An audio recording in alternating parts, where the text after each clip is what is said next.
કેમ છો સર? મજામાં? એકદમ ફાઇન. સર, નાટક અને ફિલ્મ આમાં બંનેમાં તમે ડાયરેક્શન કરો છો, તો રાઈટ. વધારે તમને કયું ગમે? બંને ગમે જ છે, એટલે હજુ પણ ચાલુ રાખે છે નાટક પણ અને ફિલ્મ પણ. વાહ. નાટકમાં એક મજા એ હોય છે કે એમાં ક્યારેય રીટેક નથી હોતા, એટલે હા. બહુ બહુ બહુ એને ઘડવું પડતું હોય છે. એમાં પારંગતતા એ કલાકારોથી માંડીને ડિરેક્ટરે પણ હાસિલ કરવી પડે કે ભાઈ લાઈવ શો છે એટલા માટે. હા. ફિલ્મમાં એક ફાયદો એ છે કે થોડું ઘણું હોય તો રીટેક કરીને એને ચેન્જીસ કરી શકાય છે. બંને 100%. માધ્યમ અલગ છે અને બંને ગમે છે મને. તમારો બેસ્ટ એક્સપિરિયન્સ કયો છે અત્યાર સુધીના પ્રોજેક્ટમાં? અત્યાર સુધી like as I have started my career from backstage.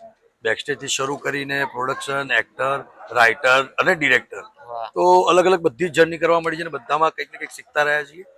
તો મજા આવે છે અને હવે પહેલી વાર એઝ અ પ્રોડ્યુસર વાહ. આવી રહ્યો છું. તો વાહ સર. મજા આવે છે કામ કરવાની. કોઈ એવું એક્ટર કે જેની સાથે તમારે ફરી કામ કરવાની ઈચ્છા હોય? જોકે મને બધા એમ જ કહે કે તું બહુ એક્ટરો રિપીટ કરે છે બધી ફિલ્મોમાં. કારણ કે જેમ કે મારું 4 પહેલાનું ચકડોળ, એમાં સ્મિત પંડે હતા, હિના વરડે હતી. પછી હા. એના પછી મેં ચૂપ કરી, તો અગેન એમાં હેમિન ત્રિવેદી હતો, હિના હતી. આમાં પણ સ્મિત પંડ્યા, હેમિન ત્રિવેદી છે પાછા, વાહ. સાથે સંજય ગોરડે સર છે પાછા. એટલે એક ગમતી ટીમ છે, ગમતા કલાકારો છે, નાટક સાથે કનેક્ટેડ કલાકારો છે. તો હંમેશા એવો પ્રયત્ન રહે. આમાં ચેતન દૈયા પણ છે સાથે. હવે વાહ. વાહ. મારી જોડે નાટકના કલાકાર છે, મારા નાટકમાં હતા. તો બને ત્યાં સુધી થિયેટર આર્ટિસ્ટને લઈને ફિલ્મ બનાવવાનો પ્રયત્ન કરું છું. અને નવા જેમ જેમ લોકો જોડાતા જાય છે એમ ટીમ મોટી થતી જાય છે. વાહ. રિસેન્ટલી જોયેલી તમારી ગુજરાતી ફેવરેટ ફિલ્મ કઈ છે? રિસન્ટલી મેં ચણિયાટોળી જોઈ. મને બહુ જ ગમી.